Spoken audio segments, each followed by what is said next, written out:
Boas-vindas a todos e a todas. Meu nome é Nivalda, Maria Nivalda de Carvalho Freitas.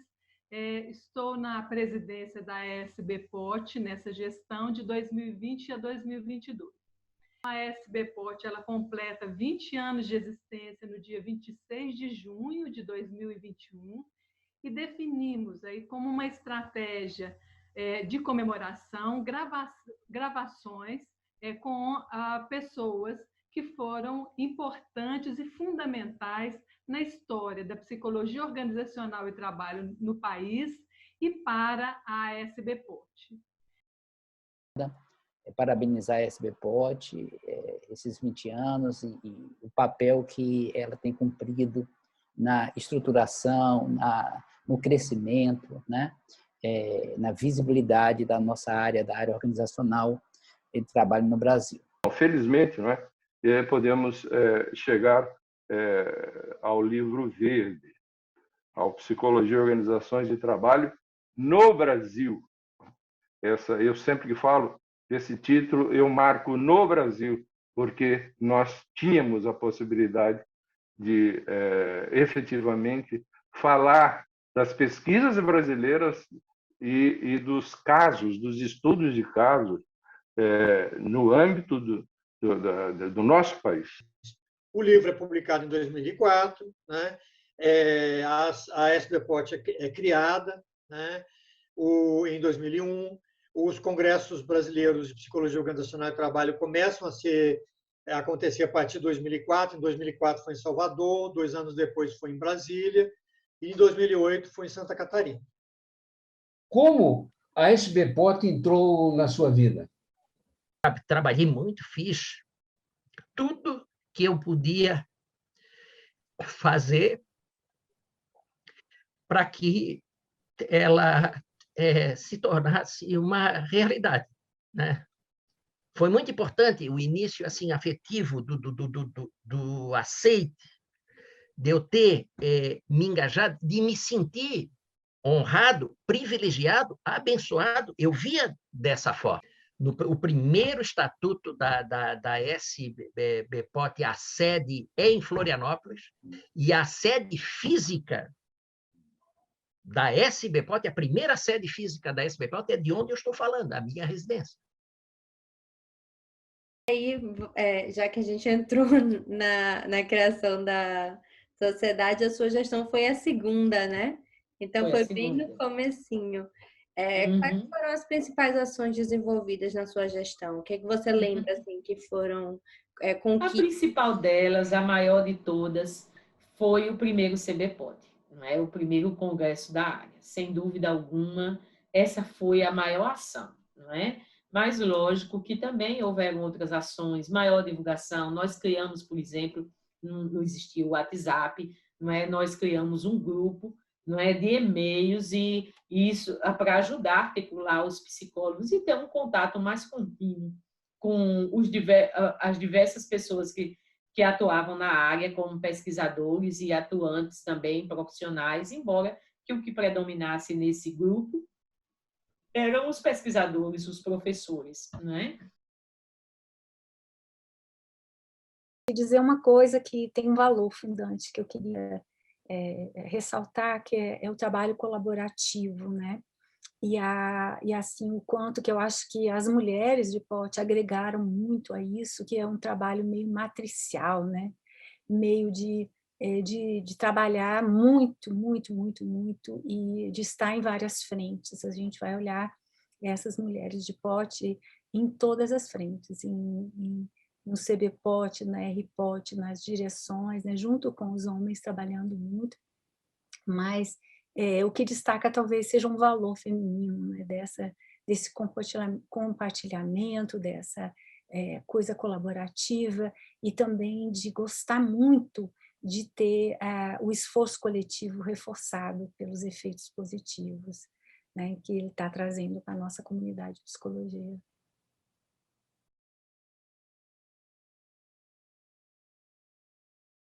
Com a criação do site, as coisas melhoraram muito, porque aumentou o nosso contato com os associados e com a gente pôde cumprir um dos objetivos, que era atrair mais associados para a SBPOT. Nós começamos com 100 e terminamos com 500 no primeiro gestão. Então, crescemos bastante, e 800 na segunda gestão. Eu acho que o marco foi transferir a sede.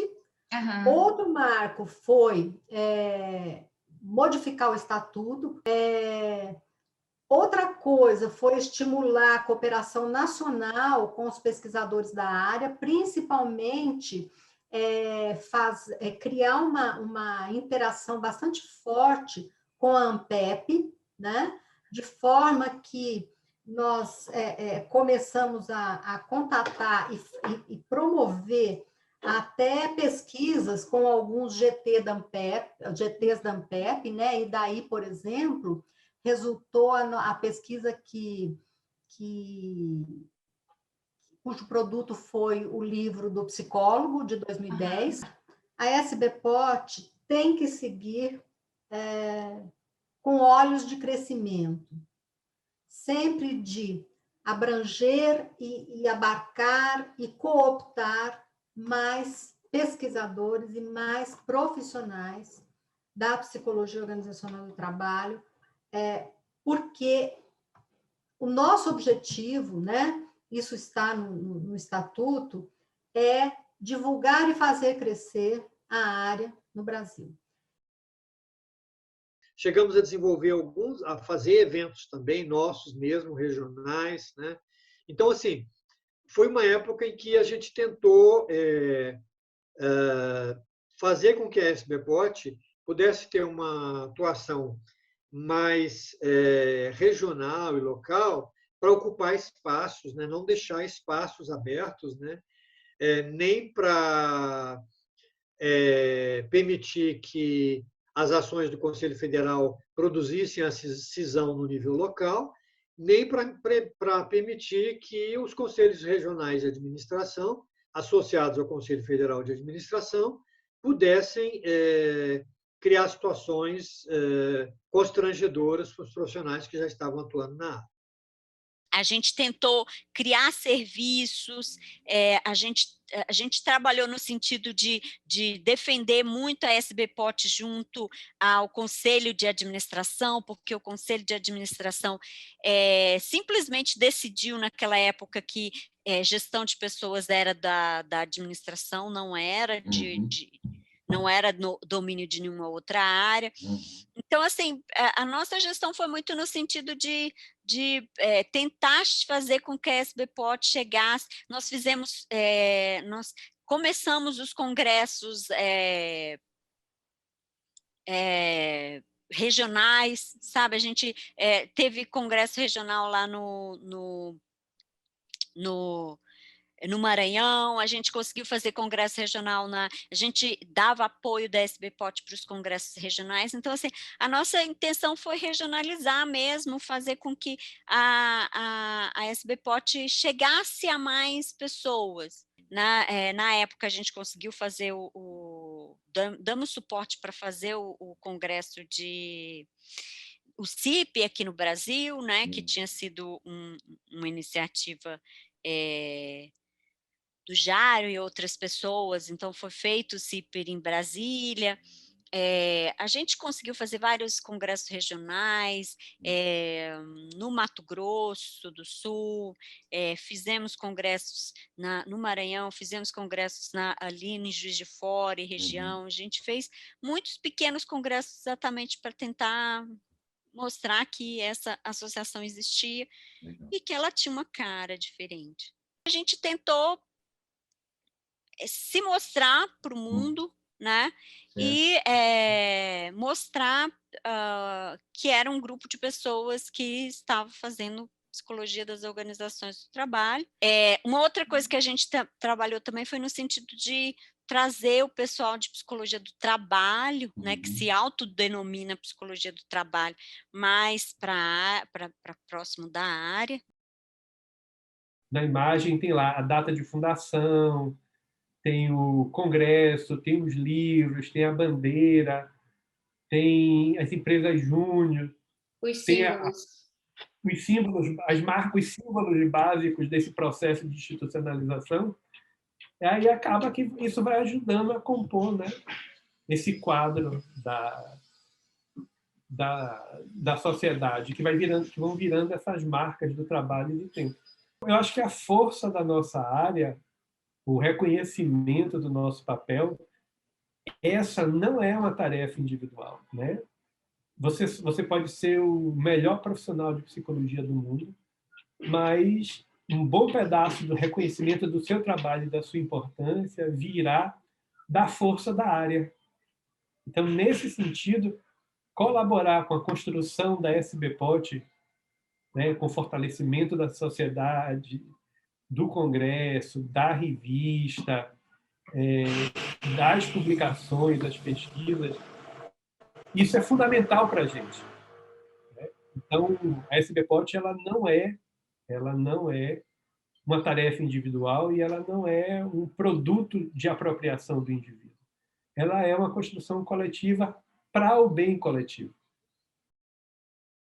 Nessa chapa em que eu fui presidente, a gente começa a testar o modelo de incorporar um membro presidente do Congresso como membro da diretoria também, com um contexto em que a gente discutia a reformulação das diretrizes curriculares dos cursos de psicologia. Isso era uma questão forte, logo que a gente assumiu a diretoria, isso estava em votação, discussão, um modelo de revisão dessas diretrizes curriculares estava acontecendo e solicitando o apoio de várias entidades. Uma revisão importante, necessária de acontecer, que buscava, de alguma maneira, proteger a formação em psicologia, de maneira geral, mas do jeito que ela foi revisada, causou muita inquietação, né? E esse foi um momento muito interessante, em que a oposição, a SBPOT se junta a outras entidades para fazer oposição a essa revisão, e isso nos aproxima muito do Fórum de Entidades de Psicologia, do Fórum de Entidades Brasileiras de Psicologia na época. A gente estava num momento em que se acentuou muito a discussão sobre essa necessidade da gente interagir melhor com a prática psicológica, com a prática do psicólogo organizacional, né? Então, a gente procurou traduzir muitas coisas da SBPOT em materiais mais que a gente chamou assim, né, de mais fácil digestão para o público em geral. A gente procurou se aproximar mais do associado, a gente procurou se aproximar mais dos CFP para buscar apoio e discutir a PLS relacionada à administração, né, a questão que a gente teve lá com a PLS da administração, fez a gente centrar bastante energia em finalizar um projeto que foi começado na gestão de 2014, que era o nosso referencial de competências, né? Então, esse movimento assim que foi provocado por essas questões que estavam acontecendo fez com que a gente investisse, né, energia em finalizar esse referencial de competência, um material que a gente considera assim muito importante, não só para a formação, mas também para a atuação na área.